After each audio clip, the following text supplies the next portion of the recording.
Insyaallah kita akan membahas pertanyaan masih seputar wudhu. Ini ada pertanyaan dari teman-teman tentang bagaimana hukumnya wudhu di kamar mandi atau wudhu di toilet. Karena tidak semua orang punya ruangan khusus untuk wudhu. Dan memang anehnya kita ini ya.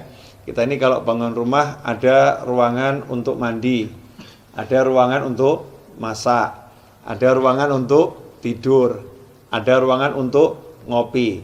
Tapi untuk ibadah yang paling penting sholat, musola enggak ada.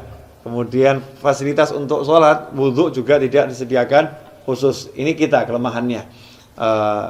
Menyikapi hal itu, maka timbul pertanyaan, kalau wudhunya tidak di ruangan khusus, ya tidak di ruangan khusus untuk wudhu atau enggak punya padasan. Kalau orang Jawa dulu punya padasan ya, gentong yang ada lubangnya di bawah, taruh di halaman untuk minum atau untuk wudhu.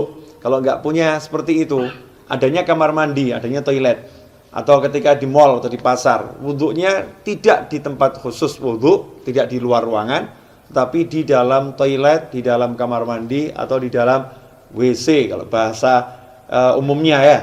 Kira-kira seperti apa? Sah tidak wudhunya? Kalau ditanya wudhunya sah atau tidak, maka wudhunya sah kalau memang syarat-syarat sahnya wudhu dipenuhi, kemudian hal-hal yang membatalkan wudhu tidak dilakukan, wudhunya sah-sah saja. Tetapi timbul masalah, orang wudhu itu ada sunnah-sunnah dan ada adab. Di antara sunnah-sunnahnya adalah membaca Bismillahirrahmanirrahim di awal wudhu seperti yang sudah dijelaskan. Kemudian nanti ada doa setelah wudhu. Dan ada adab-adab yang diajarkan oleh para ulama. Ada ulama-ulama yang menyusun doa-doa ketika basuh wajah, doa ketika berkumur, doa ketika membasuh tangan, doa ketika membasuh kaki, seperti yang dijelaskan oleh Imam Ghazali dalam kitabnya Bidayatul Hidayah. Jadi memang doa-doa itu tidak diajarkan Rasulullah SAW, tapi orang diajarkan untuk berdoa kapanpun ya. Apalagi kalau doa ini dari para ulama. Lantas bagaimana kita mau membaca doa di dalam kamar mandi? Atau kita mau membaca Bismillahirrahmanirrahim sedangkan di dalam kamar mandi? Sementara kita ketahui Nabi kita Muhammad SAW mengajarkan agar kita tidak membaca lafzul jalalah, asma Allah, atau ayat-ayat Al-Quran, atau doa-doa di dalam toilet, di dalam kamar mandi. Emang apakah ada sumber hadisnya? Ada. Kita semua tahu baginda Muhammad SAW itu punya cincin. Ya, punya cincin. Khatiman min fiddah, dari perak. Ya, Rasulullah punya cincin dari perak, yang cincin itu fungsinya sekaligus sebagai stempel. Ya, fungsinya sebagai stempel. Dulu Rasulullah SAW tidak punya cincin, tidak punya stempel. Tapi ketika sahabat mengatakan, nih raja-raja yang pembesar-besar non-muslim itu kalau dapat surat, tidak ada stempelnya tidak mau terima. Ya, mereka tidak akan menerima surat kalau nggak ada stempelnya. Rasul pun mengikuti, kalau begitu buatkan saya stempel. Ya, buatkan saya stempel. Maka dibuatkan stempel, bunyinya Muhammadun Rasulullah. Ya, Muhammadun Rasulullah. Jadi Allahnya paling atas, berupa cincin dari perak. Ketika Rasulullah wafat SAW, setelah wafatnya Rasulullah, cincin itu dipakai oleh Sayyidina Abu Bakar As-Siddiq radhiyallahu anhu. Setelah wafatnya Sayyidina Abu Bakar, dipakai oleh Sayyidina Umar ibn Khattab. Kemudian dipakai oleh Sayyidina Utsman bin Affan radhiyallahu anhu. Nah, ketika dipakai Sayyidina Utsman, cincin itu jatuh ke Bir Aris, ya, sumur Aris. Ya, kemudian tidak ditemukan lagi. Nah, apa dasarnya? Ketika Rasulullah masuk ke khala, ke tempat buang hajat, Rasulullah selalu melepas cincinnya. Jadi ketika masuk ke tempat buang hajat, Rasulullah SAW selalu melepas cincinnya. Karena di cincinnya itu ada tulisan Muhammadun Rasulullah. Kalau membawa tulisan aja tidak dianjurkan, apalagi mengucapkannya. Ya, membawanya aja tidak dianjurkan, apalagi mengucapkannya. Berdasarkan hadis tersebut, yang diriwayatkan oleh Imam Al-Hakim, ya, dalam kitabnya Al-Mustadrak Al-Sahihain.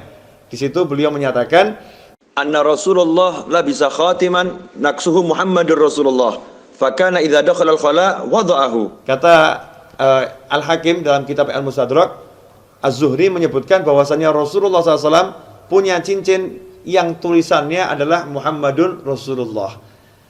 Idza dakhala al-khala wada'ahu. Kalau masuk ke khala, ke toilet, Rasulullah SAW selalu melepaskan cincinnya tersebut. Hadits ini sahih menurut syarat Imam Bukhari dan Muslim, tapi tidak dicantumkan dalam kitab hadis Bukhari maupun Muslim. Maka ditulis oleh Al-Hakim dalam kitabnya Al-Mustadrak yang disusulkan, ya hadis-hadis yang diusulkan. Sebetulnya menurut Bukhari dan Muslim sahih, tetapi belum atau tidak dicantumkan dalam kitab Bukhari maupun kitab Muslim. Nah, hadis ini menunjukkan memang kalau masuk kamar mandi jangan bawa tulisan yang mengandung nama Allah atau nama Rasulullah Shallallahu Alaihi Wasallam. Dari sini ulama kemudian mengambil kesimpulan kalau membawa tulisan nggak boleh, apalagi membacanya. Bukan haram ya, tidak boleh dalam arti tidak beradab atau kurang sopan. Karena itu seyukyanya jangan berwudu di toilet, seyukyanya. Cari tempat wudu yang memang betul-betul untuk wudu. Kalau tidak adanya toilet, barulah silahkan wudu di toilet atau di kamar mandi atau di WC.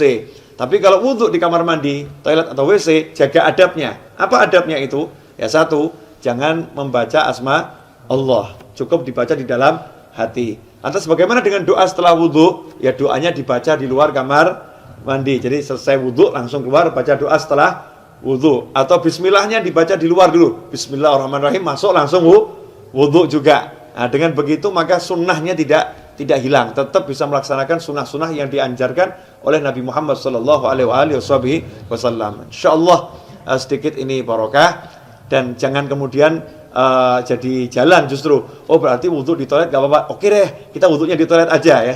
Jangan seperti itu. Usahakan wudu di luar toilet agar bisa melaksanakan banyak sunnah. Kalau memang terpaksa baru berwudu di toilet.